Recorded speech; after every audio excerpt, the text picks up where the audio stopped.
In the situation where I set these beds up and I didn't have the drip irrigation yet, I actually used this to get my spacing right on my plants. I want people to understand that I'm not trying to mix this dirt into this stuff. See that? I don't want that. Gotta add one more row in between these two. I got a ridiculous amount of weeds to get rid of in here. I don't even want to think about it right now. I just need to till over maybe a couple more inches. Just get these pathways the same width.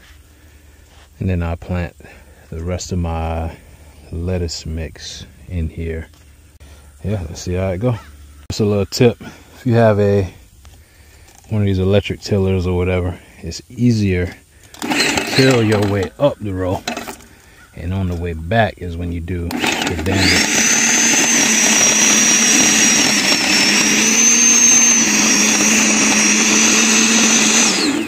The goal is not to have to till forever, but just to get things started, it's something you may have to do. Pick up some of these grass rhizomes out of here. They look dead, but all they need is some water and a little bit of sun, and it'll start back looking like the yard again. So, not gonna do a perfect job of cleaning this up, but do a little something to where it can save you later. I know it's cat dookie in here too.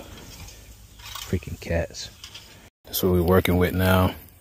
This is a little wider than 30 inches, but I'm gonna use this to mound up on the inside to 30 inches. It takes about 3 wheelbarrows to cover this area with soil, good soil, not this stuff. I have access to soil from my old garden. I'm actually moving everything to a more condensed garden here. But yeah, once I have everything dumped here, I'll spread it and we'll start laying out irrigation and planting.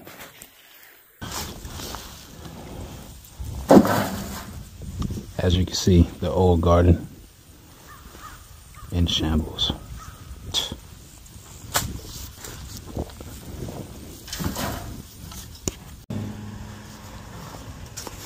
These are 3 wheelbarrow loads, and now you just spread it out. Nothing crazy. Not gonna be perfect all the way. I'm gonna have these clumps in here or whatever. You can rake it out of the pathways later. I'm just trying to get it flat and get a good feel for how much you have first.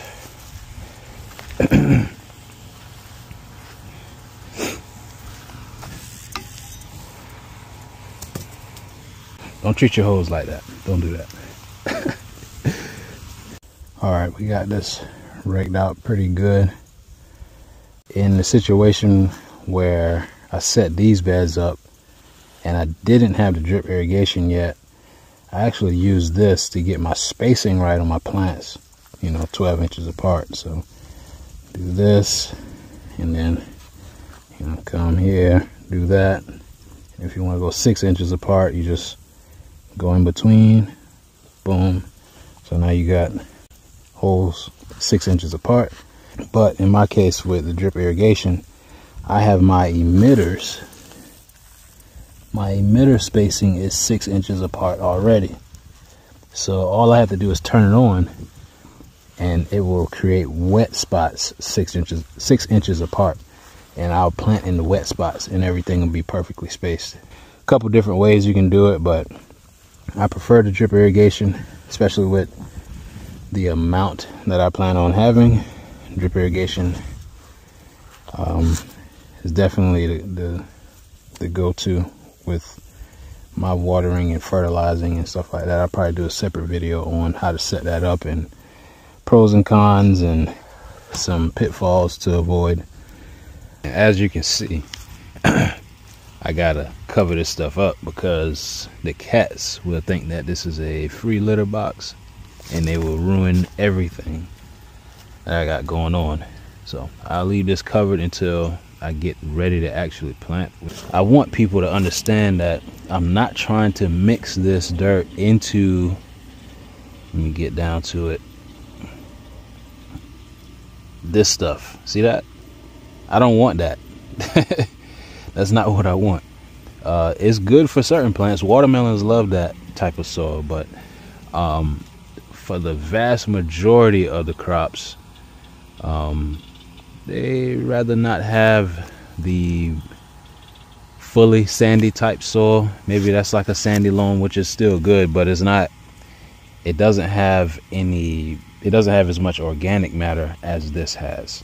And there are a lot more plants that appreciate this than, you know, the stuff that's under it. So I want to keep this on top, and the goal is not to till this stuff in. The goal is to continuously layer compost as needed. As you can see right here,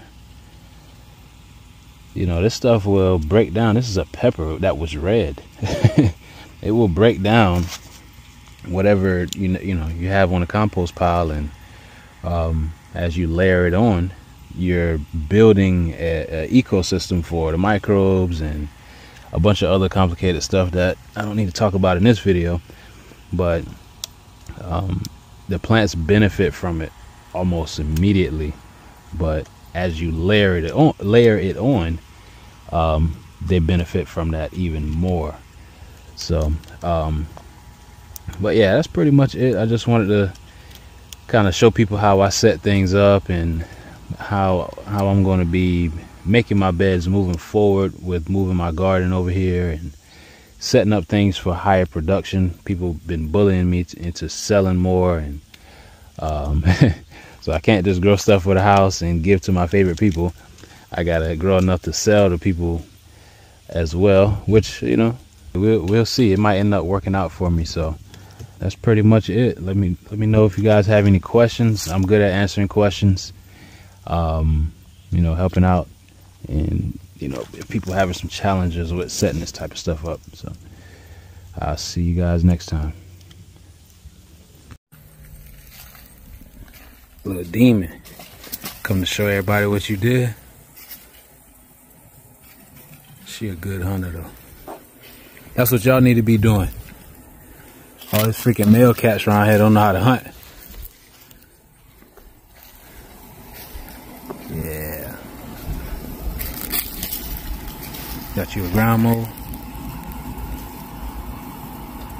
Yeah.